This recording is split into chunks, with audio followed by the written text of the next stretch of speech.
Is the Democratic Party in the midst of a total institutional meltdown? After months of dodging, hiding, and intense internal pressure, the DNC has finally dropped its autopsy on the 2024 election cycle, and to call it a disaster would be an understatement. It's not just a failure of analysis, it's a chaotic, haphazard document that has left party loyalists furious, insiders disgusted, and the entire Democratic establishment reeling. Before we continue, if you want to stay on top of everything happening in US politics, hit that subscribe button right now and leave a like. It really helps this channel grow and keeps you informed on the stories the mainstream media might be trying to bury. The report, which spans 192 pages, was intended to explain why Kamala Harris suffered such a crushing defeat to Donald Trump, a loss that saw Trump sweep every single battleground state. But instead of providing a roadmap for recovery, the document is being shredded by the very people who were supposed to rely on it.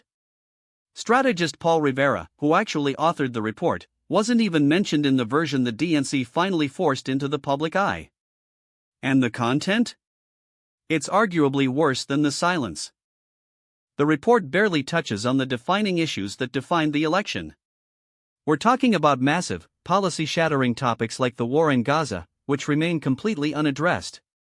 There are no formal conclusions, no deep dive into why Joe Biden dropped out when he did, and the document is riddled with factual errors and typos. It's not an autopsy, it's an embarrassment. Even DNC Chair Ken Martin, who has been under fire for his handling of this entire process, essentially disavowed his own report before it was even released. The document comes with a bright red disclaimer on every page stating that the DNC doesn't stand by the data, hasn't verified the claims, and essentially wants no part of the conclusions. It's like a textbook case of political cowardice. The backlash was immediate. Senior advisors from both the Biden and Harris campaigns have slammed the process as ill-researched and ineffective. Ashley Etienne, a former communications director for Vice President Harris, didn't mince words, accusing the DNC of cherry-picking the data to protect the party's image rather than facing the hard, uncomfortable truths of their loss. This brings us to the real question: what is the Democratic Party actually afraid of? By suppressing the original research and refusing to hand over transcripts or interview lists, the DNC has fueled a firestorm of conspiracy theories and infighting. One operative called this a self-inflicted wound, and many are now openly questioning whether Ken Martin can remain in his position as chair. The party is already struggling financially, and this lack of transparency is the last thing they needed. What we are witnessing is a party at war with itself. While they scramble to put this behind them and focus on the upcoming midterms, they are finding that the past refuses to stay buried. When you lack the strength to admit your mistakes, you lack the leadership to correct them.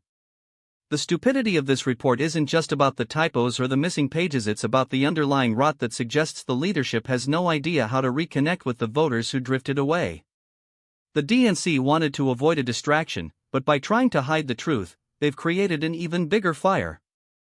They are left with a broken report, an angry base, and a future that looks increasingly uncertain as the midterms approach. So, what do you think? Was this report a pathetic attempt to sweep the 2024 failure under the rug, or is the party simply too fractured to face reality? Drop your opinion in the comments below. I read every single one of them.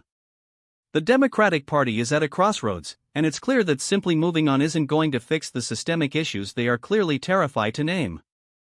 We will be following this story closely as more details emerge about what was cut and who made the final call to censor the findings.